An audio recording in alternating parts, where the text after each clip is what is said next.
Hello. Thank you for tuning in to Renegade Files, your underground resource for paranormal adventures, unsolved mysteries, and covert culture.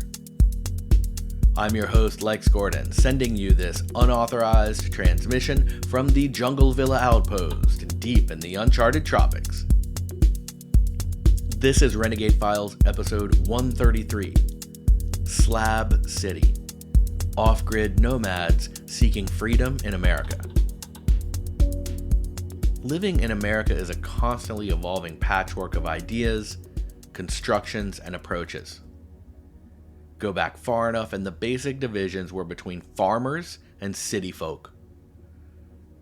In the 70s, when crime, drugs, and poverty made inner cities difficult places to lead a peaceful life and raise and educate kids, the suburbs saw a huge boom as people moved there for a better scene.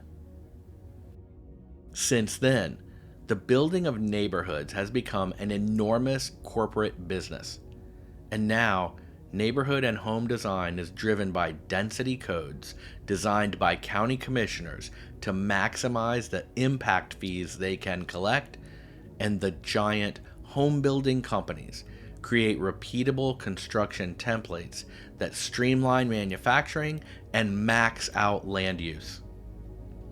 The results are endless neighborhoods of identical homes, HOAs that never stop rising, and costs that start to make the inner cities look cheap again. And there are 100 other scenarios in between, and even the freest property comes with mortgages that cost entire paychecks and will outlive even the fittest and the luckiest. All of this has combined with an unlikely situation of land ownership and use in the Southern California desert to offer hardy souls a chance to escape everything from the shackles of home ownership, the tedium of a wage slave job, or even the law. The result is a place so surreal and eclectic that it has to be seen to be believed, but even then, it stretches reality and resists total comprehension. So sell all your belongings. Pack up an old bus and hit the highways with me as we explore the last free place, Slab City. Off-grid nomads seeking freedom in America. Slab City. Off-grid nomads seeking freedom in America. For all things Renegade Files, go to therenegadefiles.com. Support us on Patreon to get bonus episodes, rock some merchandise from our shop, and your easy one-stop shop for all of that is therenegadefiles.com.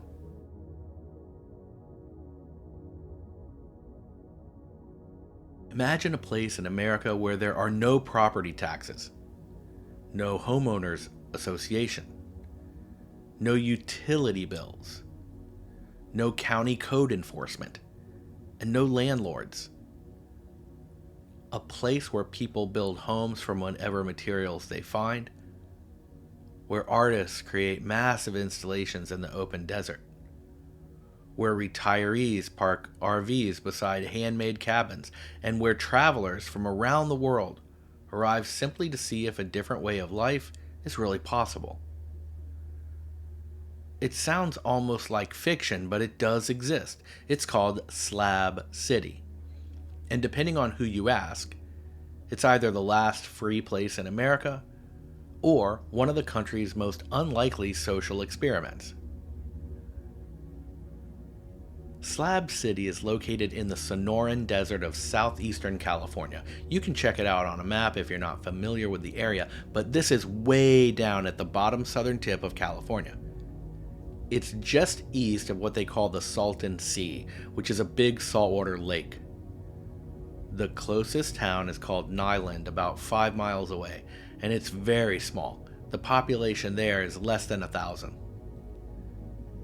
In this area, which is essentially a desert, the summer temperatures reach heights of 120 degrees. It hardly ever rains, and the landscape is a wide open expanse of sand, scrub brush, and blue sky. So, out in this southern California desert, back in 1942, during World War II, the U.S. Marine Corps set up an installation called Camp Dunlap, which was a training base for artillery units preparing for combat in the Pacific. Camp Dunlap covered 250,000 acres with multiple hangars and barracks and tents, a giant pool for water training. There was a bombing range and airfields, and it was mainly used for anti-aircraft training. After the war, the Marine Corps dismantled and removed the buildings, but left behind the concrete slabs and runways from the camp. In the 50s, the property ownership bounced around between the Navy and the Department of Defense, and in 1961, the Department of Defense transferred the deed to the land back to the state of California, but the deed didn't contain any restrictions, recapture clauses, or restoration provisions, so the property entered into an unusual sort of limbo. It was owned by the state, but it was way out in the middle of nowhere, hard to access, and the state had no plans for it. They hadn't designated it for any use. It wasn't a state park, it wasn't a nature preserve or state housing or government buildings, and there were no plans to make any of those things there, so it was just an abandoned area of public land. Thousands of acres with roads all around it, and that had a bunch of concrete building slabs left over from the military base, but no buildings. And of course, this is where the name Slab City comes from. The free part remaining is said to be about 600 acres, or at least that's the area where there are roads and slabs and where it's hard enough and flat enough for people to live. It seems that the first people to move out there were a few old military veterans who had trained there back when it was Camp Dunlap. They were retired and they knew about the location and its somewhat free-range status, and decided to take advantage of the space and the concrete slabs to camp for free over the winter in their RVs. Over time, campers, drifters, retirees, artists, seasonal workers, and people simply looking for a different way of life began settling at the location. Word spread among the camping and drifting communities, and Slab City just kind of evolved into an unregulated area with its own rules and codes, but no direct law enforcement and no HOAs, and definitely no city ordinances. But that level of freedom comes with some other things that it does not have. There is also no municipal water system and no electricity. There is no sewage facility. Slab City exists somewhere between unregulated free camping site land and a tolerated encampment. It's populated by artists, the homeless, retired RVers, people running from both the rules of society and the long arm of the law, and it endures largely through unspoken agreements, the Golden Rule, and FAFO law. Residents generate electricity with solar panels or generators. Water is hauled in from nearby communities. Mail is generally received and sent from the post office in the tiny town of Nyland, and any groceries or supplies are bought in the few stores available there as well. The roads are very rough. Many of the shelters or living structures are built by hand, and nearly everything requires an extreme example of self-reliance and improvisation. One of the first landmarks visitors encounter is Salvation Mountain, a colorful 3-story mound of adobe mud and plaster covered with brightly painted flowers, Bible verses, and wonky murals. It looks like the Technicolor vision of a hellfire and brimstone preacher on an acid trip. Salvation Mountain was actually built over decades by a man named Leonard Knight, who devoted much of his life, day and night, to creating the structure, which is considered to be America's most ambitious example of folk art. Salvation Mountain has become an international attraction that draws photographers, filmmakers, and curious travelers from around the world. A short distance from the homemade hill, you'll find the Slab City town of East Jesus, which is a combination campsite and outdoor art installation.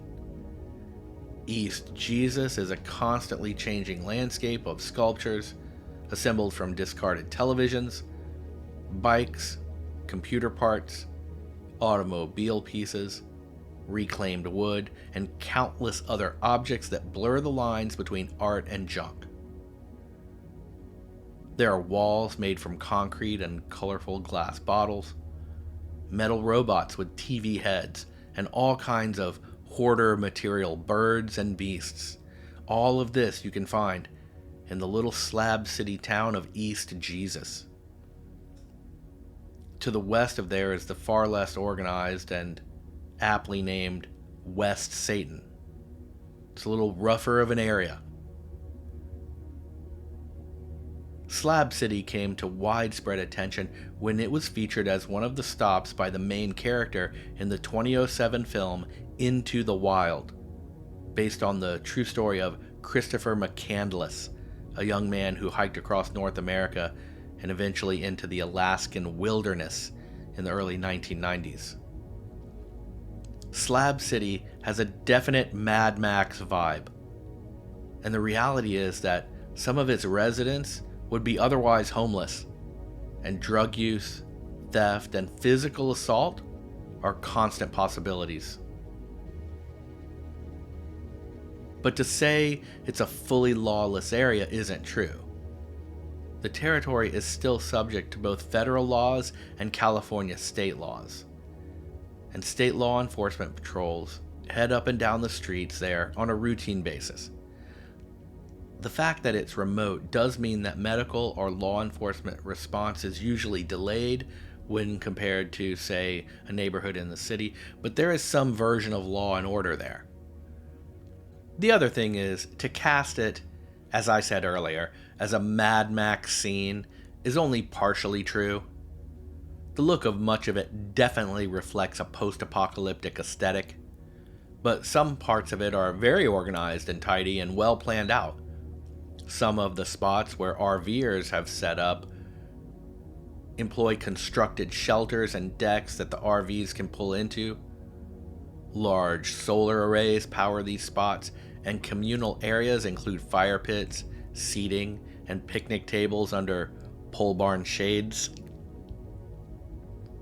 There's also an entertainment venue called The Range, which is a covered wooden stage with a sound system.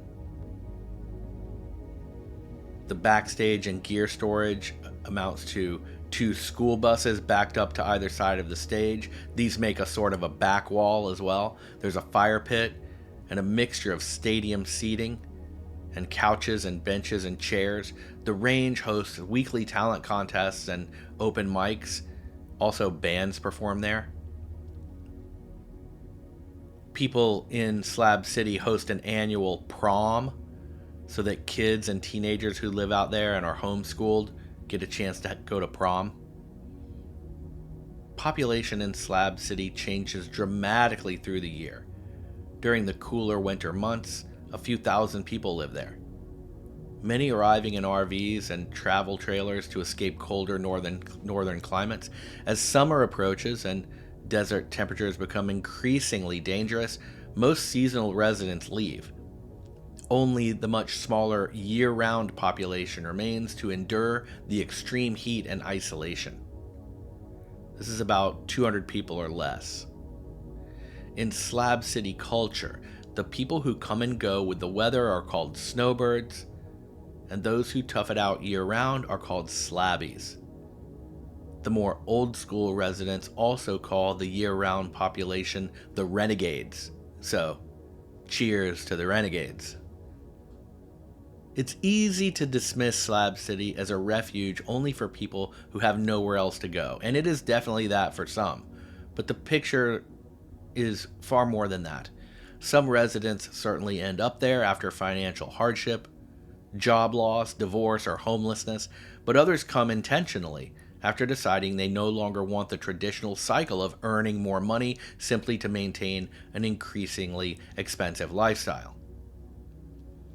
Artists find a place to create without many of the unusual, or rather usual, constraints. Retirees discover that they can stretch fixed incomes much further.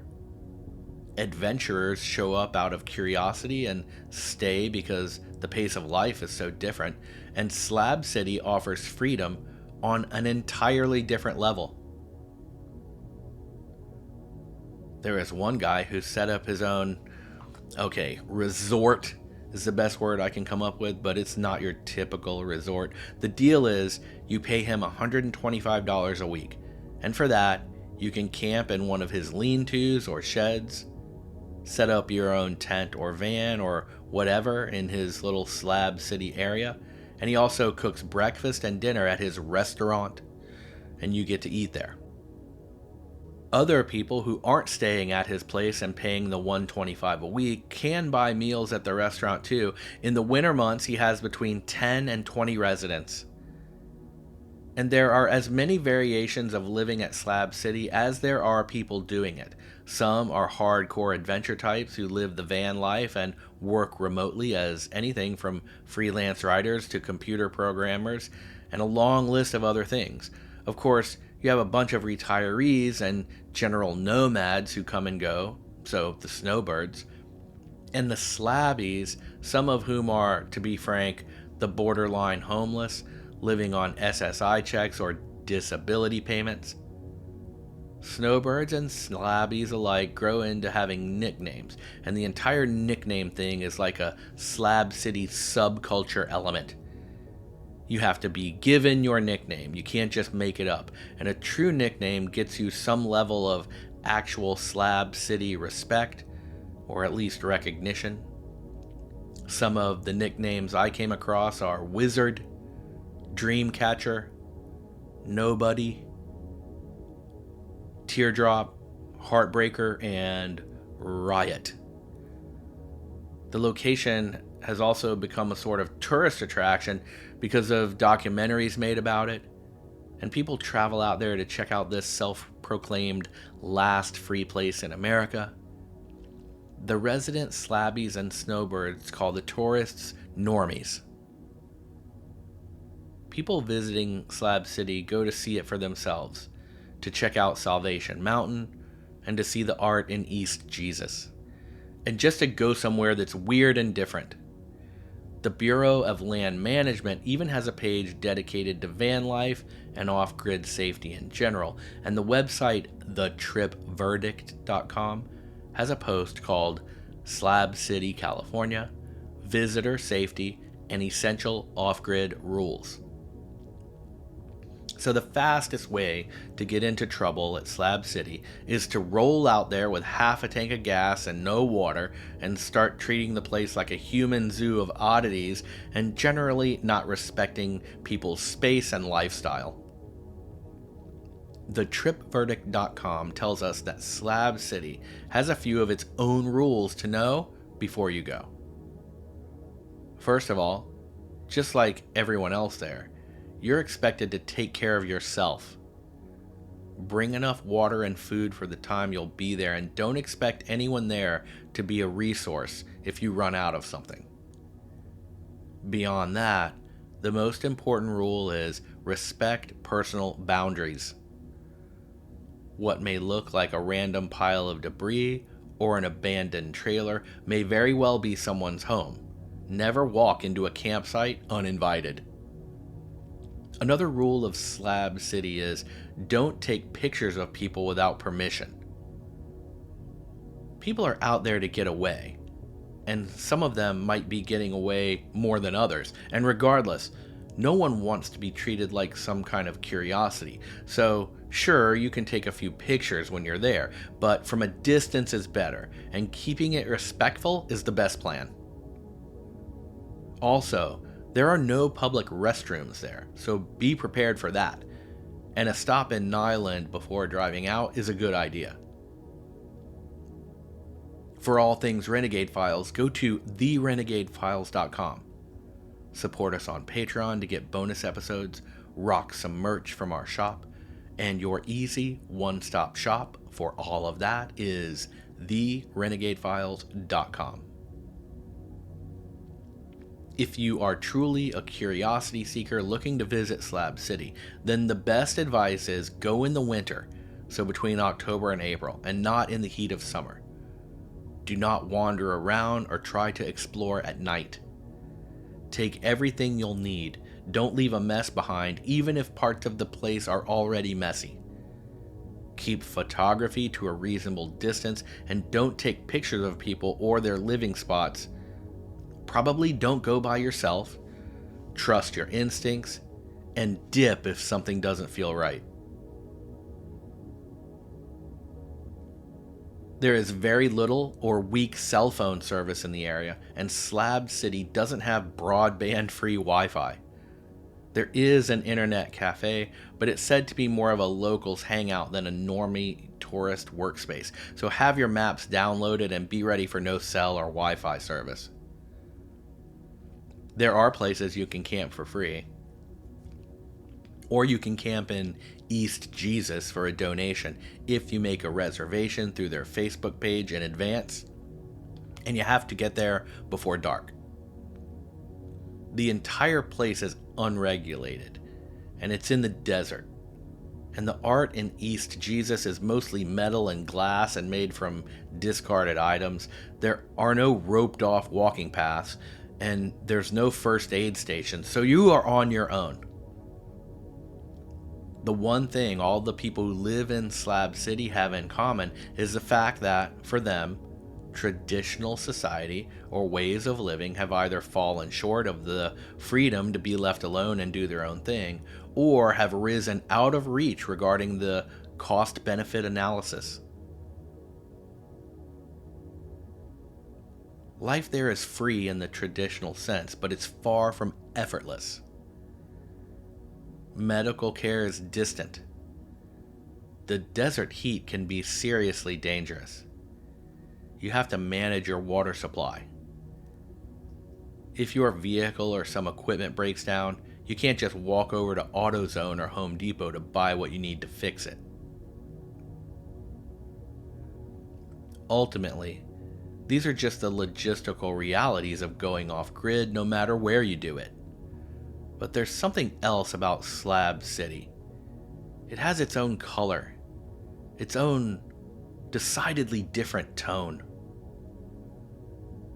Digging deeper into what the Slabbies themselves have to say about the place led me to an article by Jonah Gerke, who writes for Spin and has a post on Yahoo Entertainment called "A Bad Thing Haunts Slab City."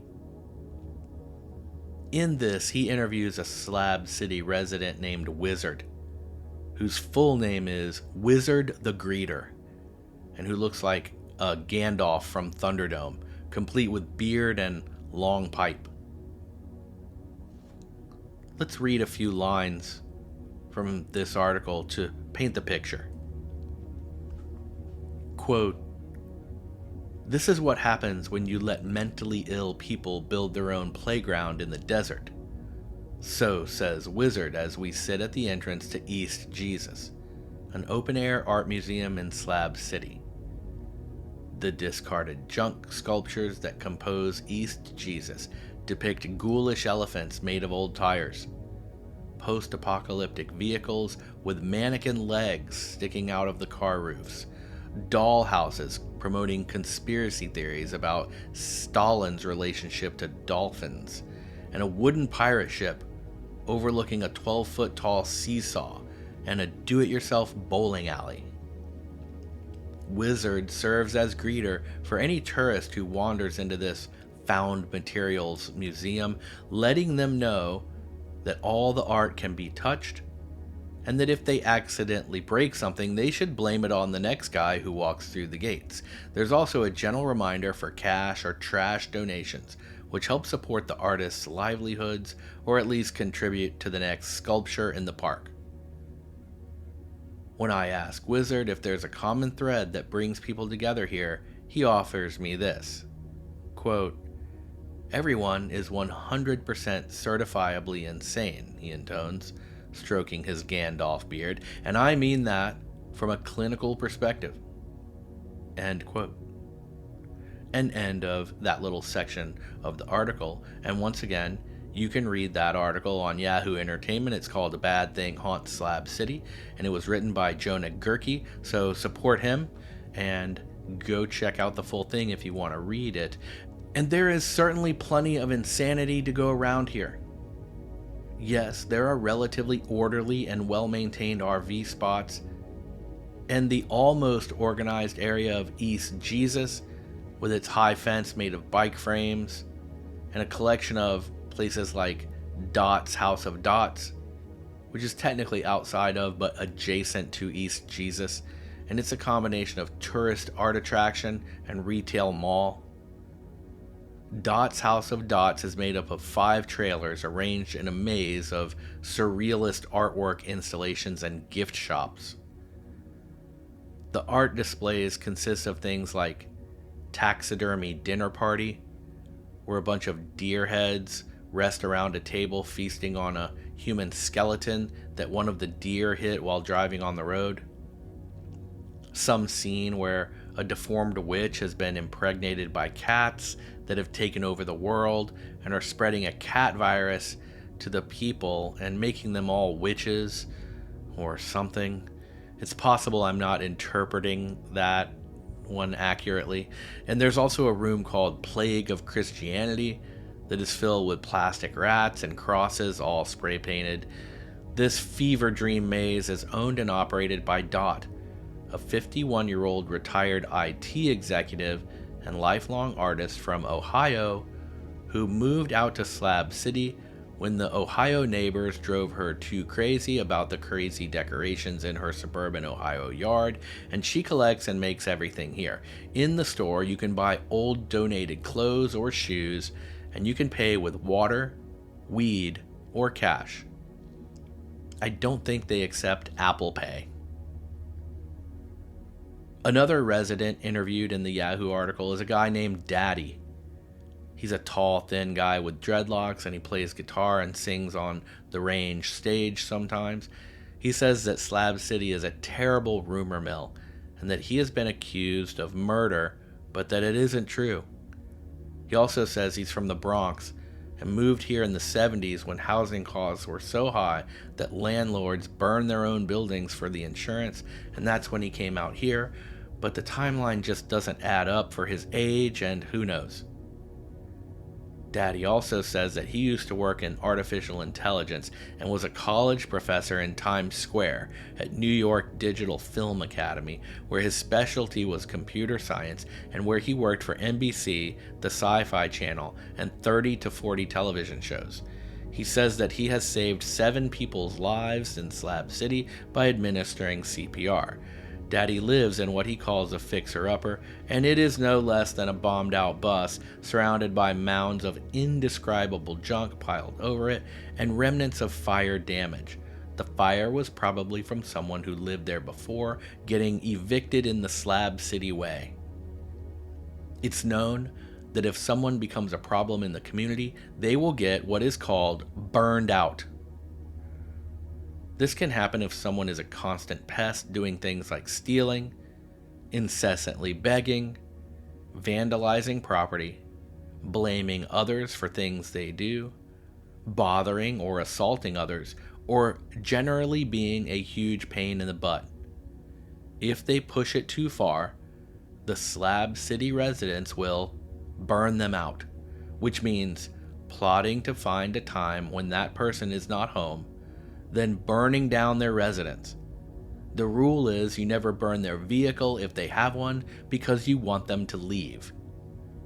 Once someone gets burned out, no one else will take them in or help them because people who do run a very real risk of getting burned out themselves.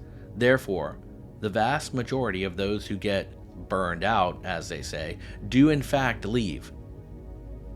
So even in Slab City, which the residents there proudly call the last free place in America, you end up running into the definitions of what freedom really is. I guess in a sense, we're all free all the time until our free behavior runs afoul of some level of control. In traditional society, you are free to do what you want until doing what you want is breaking laws and affecting others adversely, so then the control of the police and the judicial system takes that freedom away from you. In an off-grid society in the desert, like Slab City, that control might be the harshness of nature, severe weather, the lack of water, or the absence of medical attention. In a place like Slab City, there are laws of the county and state and federal government, but all of that is somewhat harder to enforce because of the remote and disorganized nature of the whole thing. So you are free to an extent, but if you become such a total bother, then the other free people there will collude to burn your house down and chase you off. And if that happens, you only have so much you can do about it, because no one there really owns anything. There's no landlord to complain to, no trailer park lot fees and manager. So you're done. Bye, Felicia. Another resident named Rich tells a story about his first night at Slab City when he had to run into the darkness to hide from a meth head with an axe who approached him and promised to cut him into pieces. Rich was armed with pepper spray and a mag light, but it was his first day there, and he didn't want to hurt anyone or get into trouble, so he ran into the darkness instead and hid, and it worked. He hasn't seen the meth head since. And over in the more proper RV spots, it's a totally different world. The residents there are mostly snowbirds. Their sites are far more stable and clean, and the people there are most assuredly armed and prepared to stop any drug-brave thieves and chase them off their claim. There's a camp called Camp Flamingo, where most things are painted pink, and it's set up as a camp for people who are gay, and they do teach things like self-defense and health classes. They offer shelter for newly arrived people, and you don't have to be gay to be part of Camp Flamingo, but it is a spot made to be a safe space if you are. And here are some stories from a website called slabcitystories.com. Frank Ross runs an internet cafe powered by solar panels and donations from friends and visitors. Frank's Cafe provides free Wi-Fi, internet access, power outlets, and free coffee in the morning to anyone who visits the ramshackle cafe he's built on his slab, which is basically a tent, some folding chairs, and a Wi-Fi router. Justin Davis created a skate park and a trick bike park in and around the old drained swimming pool that was originally part of Camp Dunlap. Justin came to Slab City after losing his job. Now he lives there and makes a living working odd jobs for cash and bartering for goods. His skate park attracts traveling street kids, musicians, and skaters from surrounding cities, and they periodically hold skate and trick BMX bike contests. One guy named Cuervo travels with 2 mules and has been for 15 years. He says he might stay at the Slabs for the winter. Karen is a retired social worker and a Slab City snowbird who makes and sells balloon animals. Willie Lane lives in Slab City with his dog, a Jack Russell named Jack Russell. Willie says he's at Slab City for the freedom of life. Allie Neal is 19. She and her family relocated to Slab City from Northern California in order to save money when her dad was hurt in a car accident and lost his business and home. She helps her parents take care of her 5 younger siblings, ages 2 to 10. Allie recently finished high school by homeschooling and hopes to attend college. She's often exhausted from taking care of the other kids, cooking, cleaning, and basically being the mom, Allie believes they can get things back together and start a business again. Right now, they live at the Slabs to save money. She has big dreams for her future. And there are 1,000 other stories as equally as diverse as these in Slab City. The general attitude around Slab City is that if you leave people alone, they'll leave you alone. It is, by all definitions, a melting pot. It doesn't matter where you came from, what you used to be in a past life, or how much money you used to make. So the balance between independence and hardship is what makes Slab City so fascinating. It forces an uncomfortable question that reaches far beyond this patch of California desert. What do people actually need in order to live a satisfying life? Is freedom measured by income, square footage, and possessions, or by something much harder to define? For decades, Slab City has quietly existed outside the expectations most Americans have about success. It is not perfect, and it certainly isn't for everyone. But it represents something increasingly rare, a place where people are actively experimenting with different ways to live. As housing costs rise, remote work expands, and more Americans began questioning the traditional path of career, debt, and retirement, Slab City no longer looks like an isolated curiosity. Instead, it might be the most visible edge of a much larger movement that's quietly expanding and redefining what real freedom means in America. For all things Renegade Files, go to therenegadefiles.com. You can support us from there, you can grab some gear in our shop, and it's your easy one-stop shop for everything, therenegadefiles.com. So, what do we make of Slab City? Is it a lawless wasteland? An artist colony? A refuge for people who have fallen through the cracks? A social experiment? Or is it a glimpse into a different version of America that most people don't even know exists? The answer is, it's a little bit of all of those things.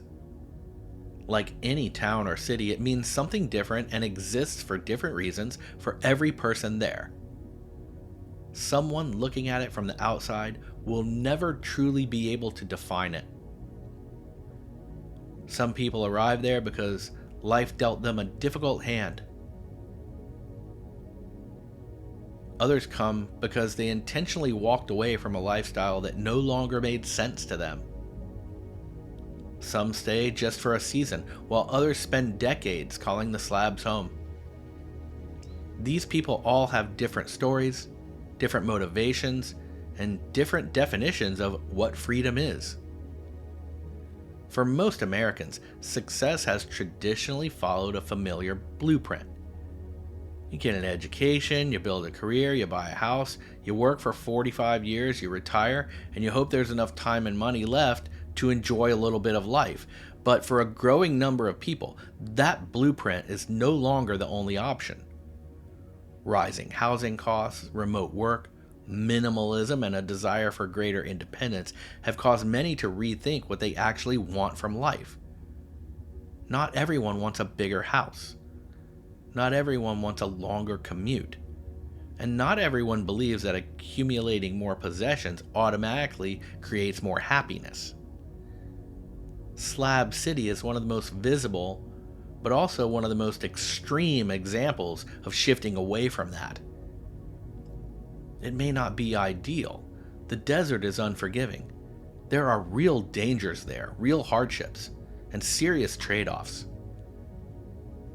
The freedom found in Slab City comes with responsibilities to provide things for yourself that most populated areas solve through retail, utilities, civil services, and government.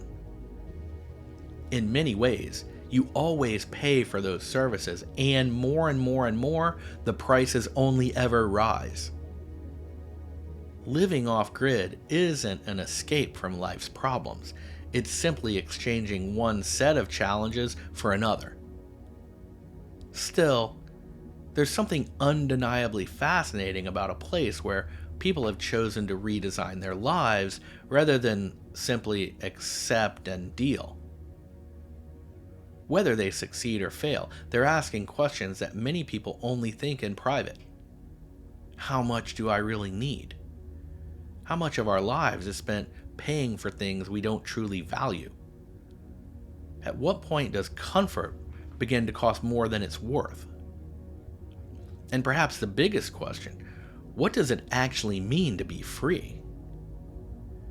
Maybe a place like Slab City isn't the answer, but for some it is. Maybe it's just a reminder that there are still people willing to ask these questions.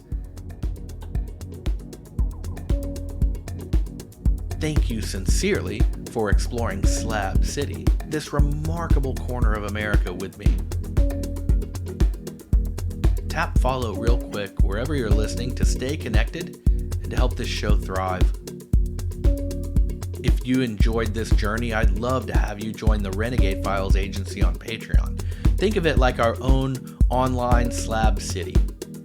There you can find exclusive bonus episodes, the Dark Intel Files, secret dispatches from me, and behind-the-scenes content that helps keep this independent show alive. And thank you so much. If you're an RFA agent there already, you make this show work. Until our next adventure, keep exploring those roads most people never think to travel. I'm your host, Lex Gordon.